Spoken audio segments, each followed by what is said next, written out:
I suppose it would diminish our status as the reserve currency. It's also possible to have more than one large reserve currency, and there have been times when that was the case. And Saudi Arabia pricing their barrels of oil in dollars has played a large role in the U.S. dollar building and maintaining its status as the global reserve currency. The Saudi Minister of Finance stated that they are open to trading oil in currencies other than dollars, and has held talks with China. I'm not sure if you're aware of that. Not asking you that question. Combined with the de-dollarization efforts by adversaries like China, Iran, Russia to evade sanctions, the potential weakening of the dollar as a global reserve currency is concerning. What are some of the actions Congress can take to maintain the dominance of the dollar and ensure we can maintain effective sanctions? Well, the dollar is valued as an asset because of the deep and liquid treasury market that we have, the strength of the U.S. economy, and the strength of our currency, and the fact that we keep inflation under control and it's a good investment. We have rule of law. We have open capital markets, and protecting these fundamental assets that give rise to the strength of the dollar is critical to its role. But the important role of the dollar also enables us to levy sanctions against countries that act against our interest, and by depriving them of access to the dollar financial system, we can really exercise some control over their behavior.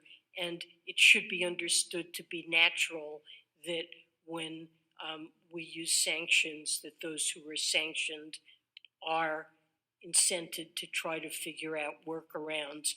I've not seen anything that I believe poses a deep threat to the dollar, but those incentives exist, and our ability to sanction countries' activities that threaten our national security, I think, is very important. Bitcoin set to undergo yet another halving event, probably sometime in the next month. And you got to take a look at this because it rallied like huge after the last one. This, I think, would be the fourth one to bring a Pomp investment investor, Anthony Pompliano. And, you know, this halving thing. Explain to the audience, or let's try to explain to the audience what it is. So we have here the last time it happened. And you can see where Bitcoin was like a 10 grand. Sort of, you know, now we're at 70,000. Seems like it could be a good thing. Let's go back, supply and demand, right? If you have a supply and demand stays constant, but supply gets cut in half, obviously the price has to adjust to accommodate everyone. That's what happened back here in 2020. Bitcoin's trading about $8,000. We got a supply that cut in half, and then obviously price runs. Now, what's interesting is right now, 900 Bitcoin per day are being produced. If you think in kind of gold terms, that's literally gold being dug out of the ground. This is Bitcoin being produced. It's net new Bitcoin coming into supply. But when we hit this halving occur, we're going to go from 900 to 450. Now, what's interesting is right now, there is the equivalent of 9,000 to 10,000 Bitcoin per day in demand. So already we're at 10x more demand than supply. That's this huge price increase that we've seen. So once we go through this halving, if demand stays the same, we may be at 20 to 25x more demand than what the network is producing every single day. And I think that's why people are so bullish on Bitcoin's price. And the max will be 21 million, right? There will only ever be 21 million that are out in circulation. That'll take until 2140. Unfortunately, for most of us that are watching or talking right now, we're going to be dead by then. But 90% of the Bitcoin's already out in circulation, and about 70% of that Bitcoin has not moved. So what ends up happening is you have a very illiquid supply, and then you're going to get it more scarce in terms of the daily incoming supply. That's what they mean when they say diamond hands. Listen, that's real diamond hands. Bitcoiners are teaching traditional finance investors what it means to truly have conviction, to really hold an asset, and to hold through all that volatility. And what I think is really fascinating here is the people who are now buying the ETF, they realize this is a high volatility asset, but it continues to go up over a very long period of time. And so the volatility in the short term forces you to be a long-term holder, and it actually reinforces many of the best financial kind of lessons that we've learned over the decades. I think the last 11 years, the number one asset, 8 of those. Of course, the 3 it wasn't. It was the worst performing asset, but it's worked out if you held it. Let's talk about these ETFs. So here it is right here. Look at this. So demand is really just, and you called this right here. How much? I mean, does this feed on itself? So what's really interesting is Larry Fink, kind of the king of Wall Street. Right. He went and he pushed Bitcoin to an all-time high. When BlackRock said, we want a Bitcoin ETF, they're 575 in one. They're now 576 in one in terms of approvals. And so they were able to help do this. They ushered in not only themselves, Fidelity, many others. Now, what's fascinating to me is you're not only seeing net new interest in these ETFs, you're also seeing BlackRock specifically say, wait a second, if we have access to Bitcoin now, maybe we want to put Bitcoin in our other funds, things like their bond funds or maybe their income funds. And so I think that Bitcoin is now going to become a standard asset that's put in every portfolio. You see Fidelity in Canada saying 1 to 5% in all portfolios. But I think on Wall Street, people are realizing if I put an asset with a 2.1 Sharpe ratio into my portfolio, it's up 70% or so to start the year. That is going to give me a better overall performance. It's going to change the risk return profile of my current portfolio. And that's going to lead to billions of dollars in the short term and likely going to be trillions of dollars over the long run going into this asset. And if you only have 21 million and demand continues to go up, the price has to appreciate. So 100,000. Look, this summer? 3 of the last 4 times that Bitcoin has hit a new all-time high, right. It has doubled in 18 days or less. And so we're right about, in that range now. Obviously, Bitcoin is starting to push up higher. I don't know how quickly it's going to go up, but I would be shocked if we don't hit 100K over the next 12 months. Okay, so a lot of people have been talking about the halving, and I want to raise that because the most important thing that people need to understand about the halving is that it marks another milestone in Bitcoin's programmatic monetary policy that is set in stone and completely transparent. Look at the U.S. Our broad money supply increases at about 7% annualized since the 1960s, diluting everyone's savings, everyone's chasing yields, and no one knows what the monetary policy is going to be in 4 years, much less 10 or 20. With Bitcoin, we know exactly what the supply will be. Everyone can verify it, and Bitcoin is disinflationary. So as of this halving, it's going to become harder than gold. Right. And with every halving, the American dream is getting cheaper in terms of Bitcoin. My dream home once cost like 600 Bitcoin, and then it was 100, and then 50, and now it's approaching single digits because Bitcoin will continue to reprice everything in the existing system. And it's giving a lot of young people hope that they will be able to provide for themselves and for their future descendants. With fiat, they can't do that anymore. Wow. So you're going to buy the Taj Mahal with just a couple of Bitcoin. All right, Natalie. Welcome to the Crypto Teacher.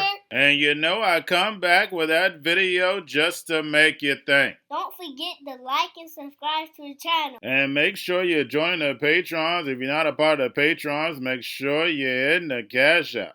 And we had Jerome Powell say a long time ago that we could have 2 world reserve currencies.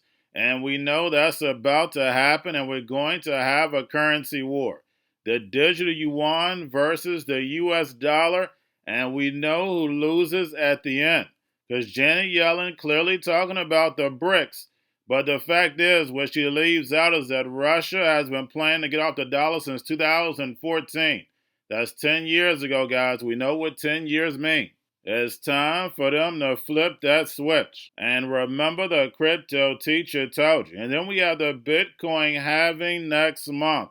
And we know the media is now going to turn negative because we know we're going to have a pullback in stocks and cryptos because the Fed is definitely not going to cut rates. And then we have to sit back and see what Japan does. Because as soon as Japan gets off this zero, the whole globe is in trouble. Japan has been at 0 or negative rates for 17 years. Yes, guys, you can't make that up. And we know Bitcoin was supposed to replace the banks, but now we see the banks have taken over Bitcoin. And who controls the supply? The big banks and the big corporations? The same way when you look at gold. So they're going to be able to manipulate the price for hundreds of years. But we know crypto means hidden message, hidden meaning. This is for the robots, algorithms, and drones. And then we have Trump on the automobile industry. If he doesn't get elected, it's going to be a bloodbath. But guys, we already know it's going to be one. Remember, Trump keeps bringing you the truth. They don't want you to have private car ownership, guys. It's all about the 4th Industrial Revolution. Trump is just playing the Hegelian dialectic. But the fact is that China is definitely going to take this industry over They're selling cars for $10,000, $20,000. There's no way the United States can compete, especially if Mexico is making the car and then can send it into America with no tax. It's the same thing that our big corporations did when they sent all of our companies overseas and they could send the products back here and sell them for cheap. Now they're allowing you to have direct access with Temu and the others, Shein. They're giving you direct access because they know if you're working right now, most likely you're not going to have a job. You're going to have universal basic income. And especially if you're relying on the government, you're definitely going to have UBI. So we're going to be headed towards a level playing field and hyper deflation because the robots, algorithms, and drones are about to take over the economy, pay each other with crypto, and the sheep are about to go inside the metaverse. And remember, the crypto teacher told you, because he knows when it comes to the NWO, it's all planned out. You have a wonderful day. Mexico has taken over a period of 30 years, 34% of the automobile manufacturing business in our country. Think of it, went to Mexico. China now is building a couple of massive plants where they're going to build the cars in Mexico and they think that they're going to sell those cars into the United States with no tax at the border. Let me tell you something to China. If you're listening, President Xi, and you and I are friends, but he understands the way I deal, those big monster car manufacturing plants that you're building in Mexico right now, and you think you're going to get that, you're going to not hire Americans, and you're going to sell the cars to us. Now, we're going to put a 100% tariff on every single car that comes across the line, and you're not going to be able to sell those cars. If I get elected, now, if I don't get elected, it's going to be a bloodbath for the whole. That's going to be the least of it. It's going to be a bloodbath for the country. That'll be the least of it. But they're not going to sell those cars. They're building massive factories. Going to a different economy, and we're going to be learning more about that as we go. But clearly, we're learning that things can be done from remote locations. We're learning that technology can replace people even more than we thought. We're not going back to the same economy. We're recovering, but to a different economy, and it'll be one that is more leveraged to technology. And I worry that that is going to make it even more difficult than it was for many workers. In Silicon Valley, and my friends who work in technology know that what we did to the manufacturing workers, we are now going to do to the retail workers, the call center workers, the fast food workers, the truck drivers, and then even bookkeepers, accountants, insurance agents, lawyers, and on through the economy.